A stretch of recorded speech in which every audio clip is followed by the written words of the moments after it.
और चलिए अब आपको खबरें विस्तार से दिखाते हैं। लॉकडाउन में 20 अप्रैल के बाद छूट दिए जाने की खबर से छोटे व्यापारियों में हलचल मची हुई है और इसका जायजा मेरे सहयोगी ने भी लिया है। क्या कुछ व्यापारियों का कहना है, देखते हैं।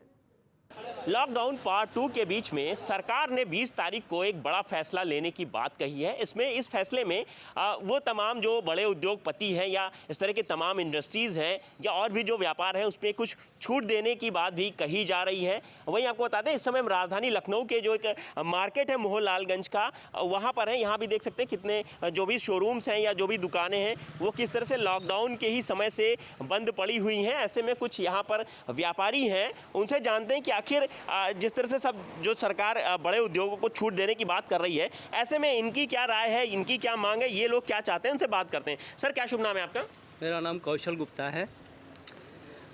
जिस तरह से सरकार ने बड़े इंडस्ट्री को खोलने का फैसला किया है, उस तरह से हम लोग भी छोटे व्यापारी हैं, हम लोग ये भी चाहते हैं कि जो सीजनल आइटम हमारे हैं, एसी, फ्रिज, कूलर और जो गर्मी में बिकने वाली चीज़ें हैं, वो उस तरह के छोटे दुकानदारों को जो है सशर्त दुकानें खोलने का सोशल डिस्टेंसिंग पालन करते हुए खोलने का सरकार जो है अनुमति प्रदान करे। बिल्कुल, ये छोटे व्यापारी हैं जिनकी मांग है कि सशर्त सरकार उनको भी मौका दे। और भी लोग हैं, उनसे बात करते हैं। सर, क्या जिस तरह से सरकार ने 20 तारीख को एक बड़ा फैसला लेने की बात कही है, कुछ उद्योगपतियों को या कुछ बड़ी इंडस्ट्रीज़ को कुछ छूट दी जा सकती है, ऐसे में जो छोटे व्यापारी हैं वो क्या चाहते हैं? जी देखिए, लगभग 25 दिन होने वाले हैं लॉकडाउन के, और इन 25 दिनों में जो है अब व्यापारियों की जो मीडियम साइज व्यापारी हैं उनकी कमर टूटने लगी है। तो मेरी यही गुजारिश है सरकार से कि जो छोटे छोटे व्यवसायी हैं उनको थोड़ी सी राहत दें, सशर्त उनको जो है अपना व्यवसाय करने की इजाज़त दें। जैसा कि हमारा मेडिकल का व्यवसाय है, हमको जो दवाइयाँ नहीं मिल पा रही है मार्केट से, वहाँ पर पूरे बंदी चल रही है, तो हमारा व्यवसाय भी पूरा ठप पड़ा है। लोग परेशान हैं, कस्टमर परेशान है, गरीब जो पेशेंट आते हैं वो परेशान हैं, उनको दवाइयाँ नहीं मिल पा रही पूरी। तो इस तरह से मैं चाहता हूँ कि वहाँ पे कुछ छूट मिले हम लोग, ताकि दवाइयाँ आ जाएँ और कस्टमरों का, गरीबों का, पेशेंटों का भला हो।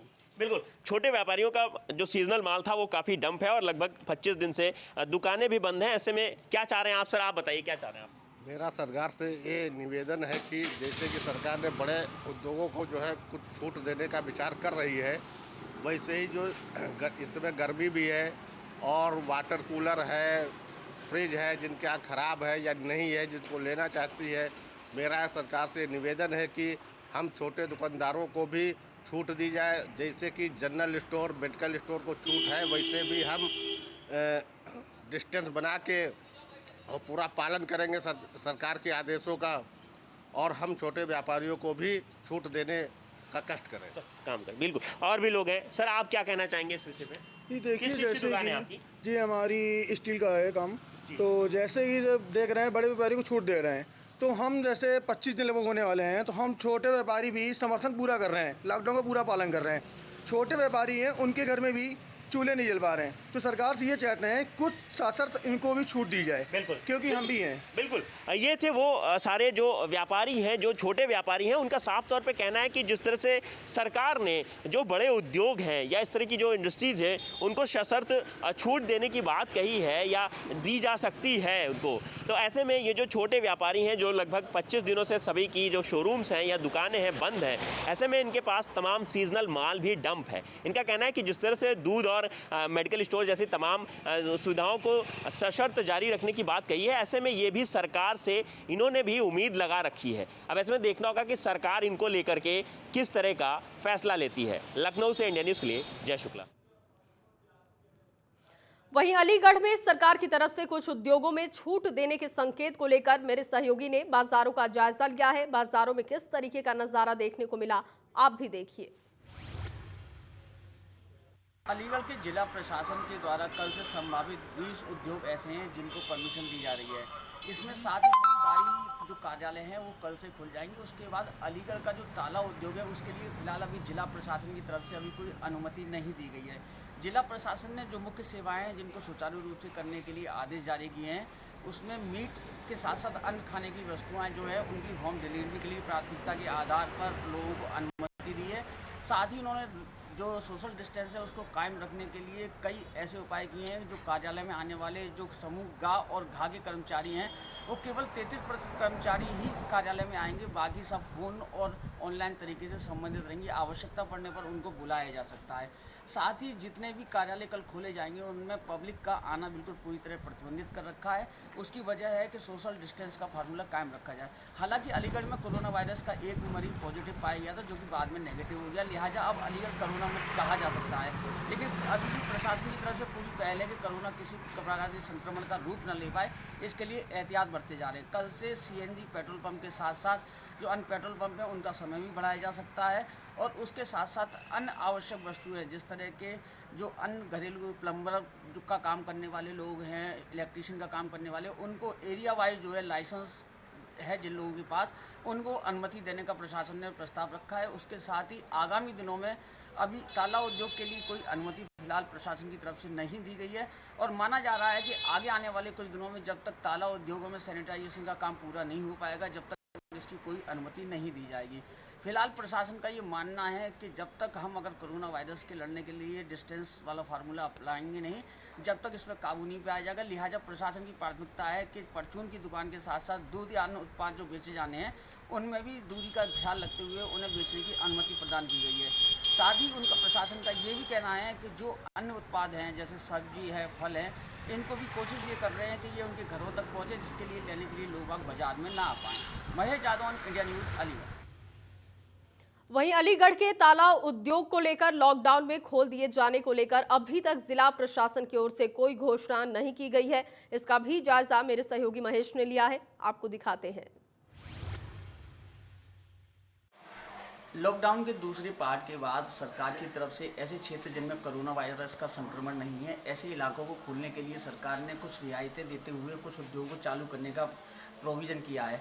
उसमें हालांकि अभी जिला प्रशासन की तरफ से अलीगढ़ के ताला उद्योग के लिए अभी कोई गाइडलाइन जारी नहीं की है, लेकिन मेरे साथ एक ताला उद्योग के कारोबारी हैं जिनसे हम जानने का प्रयास करते हैं कि आखिरकार अगर सरकार ताला उद्योग को खोलने की अनुमति देती है तो उन लोगों को किस तरह की सुविधाओं की जो है सरकार से अपेक्षा कर रहे हैं, आखिरकार किस तरह उनका कारोबार सामान्य गति पकड़ पाएगा, जिसकी वजह से जो इतना लंबा गैप हो गया है उसको कैसे मार्केट में माल को लाया जाएगा, कैसे उतारा जाएगा।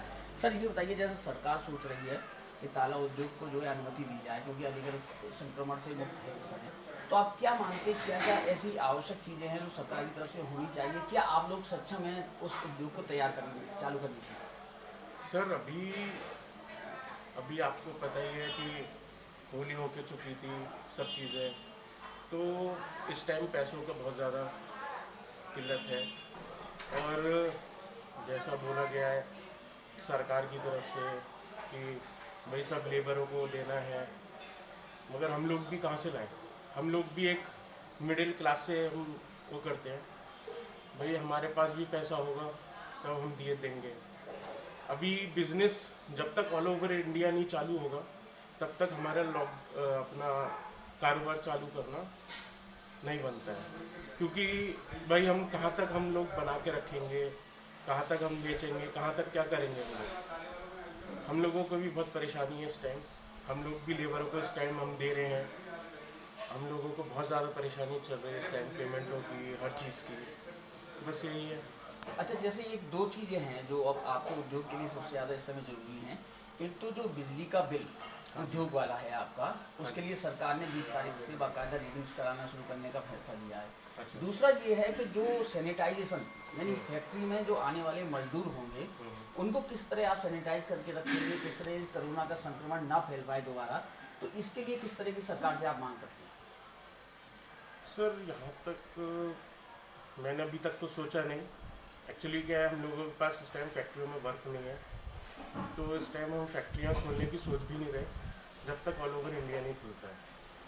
एक्चुअली हम लोगों को बहुत ज़्यादा इस टाइम परेशानी चल रही है, हम लोग नहीं कर पा रहे कुछ काम। हम लोगों से जो 50 फैमिलियाँ जुड़ी हुई हैं, जो हमारी लेबर क्लास फैमिलियाँ हैं, उन लोगों की बहुत परेशानी हो रही है, मगर हम लोग हमारे पास जितनी क्षमता है हम लोग उनको संभाल के रख रहे हैं कि भाई उनकी फैमिलियाँ भी चलें, सब चीज़ें हैं।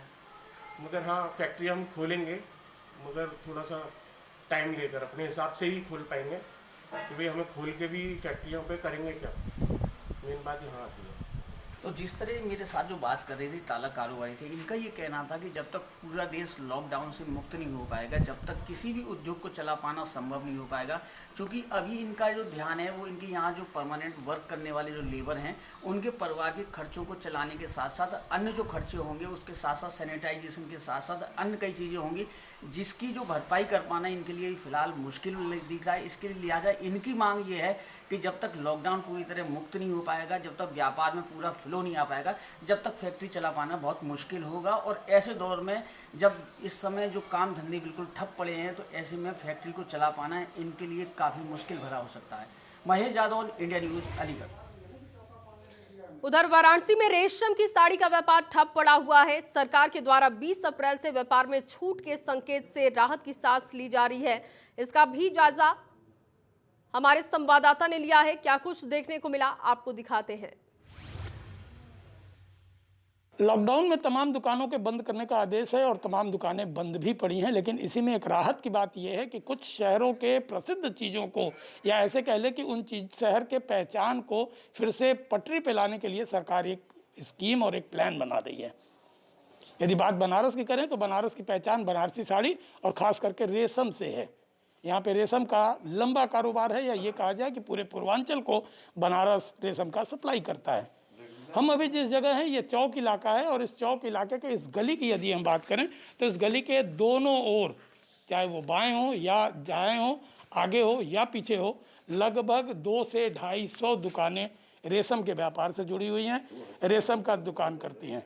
निश्चित तौर पे कहा जा सकता है कि ये दुकानों की संख्या और भी ज़्यादा हो सकती है, लेकिन ये जो 200 की संख्या है ये होलसेलरों की हैं। यदि हम रिटेल को भी जोड़ेंगे तो ये संख्या लगभग 2000 के आसपास जाएगी। आइए हमारे साथ एक व्यापारी हैं, उसके बाद हम बात करते हैं। क्या लगता है दुकान खुलने से आपको कितनी फ़ायदे हैं? कोई फ़ायदा नहीं मिल पाएगा सर, क्योंकि दुकान खोलने से कोई ग्राहक तो आएगा ही नहीं। तो दुकान खोल के हम फॉर्मेलिटी अदा करेंगे, कोई आदमी स्टाफ आ नहीं सकता, सब अपनी अपनी दूरी पर रहते हैं। कोई पड़ाव से आता है, कोई सुनारपुरा से आता है, कोई उधर से आता है, इसलिए दुकान खोले कोई फ़ायदा तो है नहीं। सोशल डिस्टेंस का भी चक्कर आएगा जी, उसमें हम खोल के बैठेंगे, उसमें जो है कि 4 लोग आवेंगे, सिर्फ हड़कम करेंगे, बातचीत करेंगे, उससे जो है कि और हमारे को बीमारी बढ़ने का वो रहेगा। इसलिए खोले भी हमको कोई फ़ायदा तो मिल नहीं रहा है। कोई व्यापारी ग्राहक तो कोई बाज़ार से आवेगा नहीं। हम यहाँ खोल के सिर्फ अपने स्टाफों को बुला के परेशान करेंगे, कोई व्यापार तो चलेगा नहीं फिलहाल अभी। देखिए, निश्चित तौर पे यदि इन व्यापारियों की बात करें, इनके मन की बात करें, तो इनके मन की बात ये है कि निश्चित तौर पे जब आवाजाही सुलभ नहीं होगी, लोगों का आना जाना बहुत ईजिली नहीं होगा, तो समझा जा सकता है कि दुकान खोलना या फिर दुकान का न खोलना एक समान है। हाँ, ये ज़रूर है कि दुकान खोलने के बाद कुछ बर्डन, कुछ परेशानियां बढ़ेंगी और उस परेशानियों को मेंटेन करने में व्यापारियों को भी काफ़ी दिक्कतों का सामना करना पड़ेगा। समझा जा सकता है कि बनारस के व्यापारी इस मूड में नहीं हैं कि उनके दुकानों को खोलने की परमिशन दी जाए या वो दुकान खोल के नाहक बिना किसी वजह की इस बीमारी का सहयोग करें। कैमरा पर्सन अभिषेक के साथ संतोष ओझा, इंडिया न्यूज़, वाराणसी। वहीं भदोही में कालीन के कारोबार पर लॉकडाउन का काफी असर देखने को मिला। माना जा रहा है कि 20 अप्रैल को कालीन कारोबार को छूट मिल सकती है। इसका भी जायजा हमारे सहयोगी ने लिया है, आपको दिखाते हैं। देश में लॉकडाउन लगने के बाद कालीन उद्योग पे काफ़ी असर पड़ा है। माना जा रहा है कि करोड़ों का नुकसान कालीन उद्योग पे हुआ है। सबसे बुरी स्थिति उन लोगों की जो इस कालीन उद्योग से अपने घर को चला रहे थे, वो बुनकर जो दिन रात की मेहनत से अपने परिवार को चला रहे थे। देखा जा सकता है कि कालीन से जुड़ी जो भी चीज़ें यूज़ होती हैं सब जगह पे खाली पड़ा हुआ है। इसी जो लोहे का राड है, इसी पे कालीन को बनाया जाता था, इसी के सहारे पे कालीन को तैयार किया जाता था। ये वो कैंपस जहाँ पे कभी बुनकर लगातार काम करते थे, दिन रात मेहनत करते थे, अपने जो भी हाथ से प्रतिभा होती थी उसको कालीन को खेड़ते थे। ऐसे में लॉकडाउन लगने के बाद बुनकरों के लिए काफ़ी मुसीबत हो गई है, क्योंकि उनका घर चलना इसी से था, यही उनका रोज़गार था, यही उनका एक तरीके से कहा जाए परिवार चलाने का एक सहारा था। माना जा रहा है कि कल 20 अप्रैल को मुख्यमंत्री योगी आदित्यनाथ कालीन के जो कारोबार को छूट देने जा रहे हैं। ऐसे में उन बुनकरों के लिए एक रोशनी बन गई, एक चिराग बन गया है कि कल से वो अपने काम पे फिर से आएंगे। कैमरा पर्सन रविंद्र यादव के साथ सुयश दुबे, इंडिया न्यूज़, भदोही। वहीं मिर्जापुर में लॉकडाउन में सरकार के द्वारा 20 अप्रैल से व्यापार में छूट के संकेत से राहत की सांस ली जा रही है। माना जा रहा है कि पीतल व्यापारी को छूट दी जा सकती है, जिसका जायजा हमारे संवाददाता ने लिया है, आपको भी दिखाते हैं। मिर्ज़ापुर एक ज़िला है जहाँ पे पीतल बर्तन का उद्योग जो है घरों घरों में बसता है। इस व्यवसाय से जुड़े लगभग 50,000 ऐसे परिवार हैं और मजदूर हैं जिनका रोजी रोटी का एकमात्र साधन पीतल बर्तन उद्योग है। शादी विवाह का मौका हो या अन्य मौके पर पीतल के बर्तन का उपयोग काफ़ी किया जाता है। और आज जब से लॉकडाउन चला है उसके बाद जो है पीतल बर्तन उद्योग का व्यवसाय पूरी तरीके से बंद हो गया है। 20 तारीख से सरकार कुछ उद्योगों को राहत देने की बात कर रही है, कुछ उद्योगों को शुरू करने की बात कर रही है। ऐसे में क्या पीतल बर्तन के उद्योग शुरू हो पाएगा या उससे जुड़े लोगों को कुछ व्यवसाय मिल पाएगा, हम बात करेंगे। यहाँ पे कुछ हमारे साथ पीतल बर्तन से जुड़े लोग हैं, उनसे हम बात करेंगे और जानेंगे। क्या नाम है आपका? महेश चंद वर्मा। महेश जी, ये बताएं कि जो पीतल बर्तन का उद्योग है सरकार 20 तारीख से राहत देने जा रही है, शुरू करने की बात कर रही है, तो कैसे ऐसे में लॉकडाउन में कैसे आप अपने उद्योग को शुरू कर पाएंगे? हमने सुना है सरकार 20 तारीख से 20 अप्रैल से लॉकडाउन में कुछ उद्योगों को छूट देने जा रही है, मगर सरकार का शर्त यह है कि जो उसके लेबर होंगे बाहर से नहीं आएंगे, उस जिस कारखाने में हैं उसी में रहेंगे। क्योंकि हमारे यहाँ लोकल कारीगर होते हैं, लेबर होते हैं, वो डेली आते हैं और फिर शाम को 6 बजे अपने घर चले जाते हैं। हमें तो उम्मीद नहीं है कि हमारा पीतल बर्तन व्यवसाय इस लॉकडाउन में खुल पाएगा। तो दूर तक संभावना, क्योंकि हमारे यहाँ सैनिटाइजेशन की व्यवस्था नहीं है, लेबरों के रुकने की व्यवस्था नहीं है। क्योंकि पीतल बर्तन व्यवसाय ऐसा है कि हर घर में दूर दूर तक फैला हुआ है। तो यहीं के लोकल लेबर होते हैं, सुबह आते हैं और शाम को 6 बजे काम बंद करके चले जाते हैं। तो हमें संभावना नहीं है कि इस लॉकडाउन में मेरा पीतल बर्तन व्यवसाय खुलेगा और यहाँ पे काम सुचारू रूप से हो पाएगा। हमें दूर तक संभावना नहीं है। जैसा कि इस बर्तन उद्योग की बात अगर हम करते हैं तो वास्तव में इस बर्तन उद्योग से अभी तक लोगों का कैसे जीविकोपार्जन चल रहा है, क्योंकि ये इसी के बल पर जो है जीते खाते हैं। यहाँ पे अध्यक्ष हैं, क्या नाम है आपका? हम विष्णु दयाल जी बोल रहे हैं। विष्णु जी, ये बताएं कि ये जो पीतल बर्तन उद्योग है इसमें कितने लोग जुड़े हुए हैं और कितने लोगों की रोजी रोटी इससे चलती है? इसमें लगभग 50,000 के लगभग सब आदमी यहाँ काम करते हैं और रोजी रोटी तो इसमें तो है ही करना है। जब काम धाम नहीं चलेगा 20 अप्रैल से ये बंद हो जाएगा, शुरू होने वाली है, तो इसे न्यूनतम में सरकार बोल रही है कि 4 के ऊपर आदमी नहीं रहना चाहिए। तो इसमें 4 तो पॉसिबल नहीं है करना है, 6-7 आदमी एक साथ काम करते हैं। तो इस वास्ते सैनिटाइजर यहाँ पर तो है नहीं करना है, आदमी के पास करना है या मालिक के पास, वो तो सैनिटाइजर के लिए भी सुविधा भी नहीं है हम लोग के पास करना है। तो इसके लिए सरकार से चाहिए कि थोड़ा सा सैनिटाइजर की सुविधा हो जाए तो शायद काम कुछ आगे बढ़े। अच्छा, अगर हम ये पूछें कि वास्तव में इस उद्योग से अभी तक कितने का नुकसान हुआ, क्योंकि ये मेन जो है समय है जहाँ पे ये व्यवसाय पीक पे रहता है, होली के समय, अब शादी विवाह के लगन में ही ज़्यादा बिकता है, तो क्या मानते हैं कि कितने का नुकसान अभी तक हुआ और कैसे इसकी भरपाई हो पाएगी? ये करीब होली से 8 मार्च से हम लोग के बाद बंदी चल रही है और जो कि 15 मार्च को चालू होने वाला था, तब तक लॉकडाउन हो गया। लॉकडाउन होने के बाद फिर हमारे लोग के गलत रोजगार ठप हो गया और उस सिलसिले में काफ़ी हम लोग के गलत नुकसान हुआ, जिसकी आंकड़ा कम तो करोड़ों तक पहुंच जाती है सभी दुकानदारों को मिलाकर।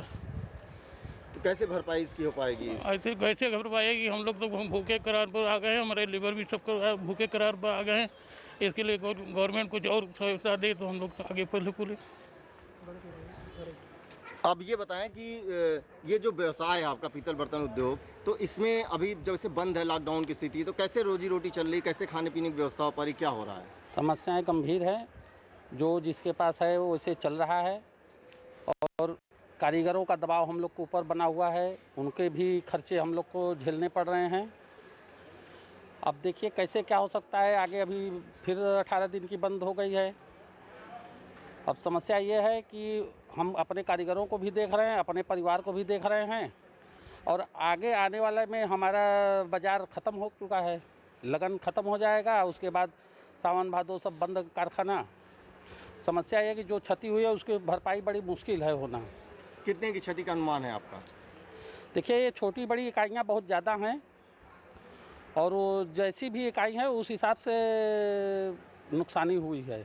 जैसा कि अब इसका लोग ये कहते हैं कि इस बर्तन में जो है, व्यवसाय में जो है 3 महीने काम होता है, उसके बाद जो है साल भर बैठ के लोग। हाँ, तो वही बता रहे थे ना कि अब जो काम होने वाला समय था वो ख़त्म हो गया, क्योंकि होली के बाद से हम लोग का कारखाना चालू नहीं हुआ और उसके बाद ये बंद हो गया, लॉकडाउन में आ गया। अब लॉकडाउन होने के बाद जब भी चालू होगा, खुलेगा, लगन ख़त्म रहेगा। सरकार से आप क्या उम्मीद करते हैं? सरकार से उम्मीद क्या करे, वो सरकार क्या कर सकती है, जब हम तो केवल कहते ही रह जाते हैं और कुछ सरकार कुछ सुनती नहीं। राहत के लिए आप लोग क्या चाहते हैं सरकार अब को? राहत के लिए ये है कि हम लोग को कच्चा जो हमारे स्क्रैप है उसको कुछ उपलब्ध कराए, कम रेट में, कंट्रोल रेट में, जो कि सरकार के पास उपलब्ध रहता है, और ऐसे छूट मिले। वहीं लगातार प्रधानमंत्री मोदी अपील कर रहे हैं कि इस आपात स्थिति में सबको एक दूसरे का साथ देना है, कोरोना वॉरियर्स को सम्मान देना है। लेकिन गाजियाबाद के मैक्स अस्पताल में डायलिसिस विभाग के 2 कर्मचारियों को उनके मकान मालिक ने पीजी से निकाल दिया है। ये दोनों कर्मचारी वैशाली इलाके में रहते हैं। इनका आरोप है कि उनका सामान भी बाहर फेंकने के बाद उन्हें धमकी दी गई। उनका ये भी कहना है कि जब सूचना देने के बाद पुलिस मौके पर पहुंची तो पुलिस ने भी कोई मदद नहीं की। फिलहाल दोनों के पास रुकने का कोई ठिकाना नहीं है।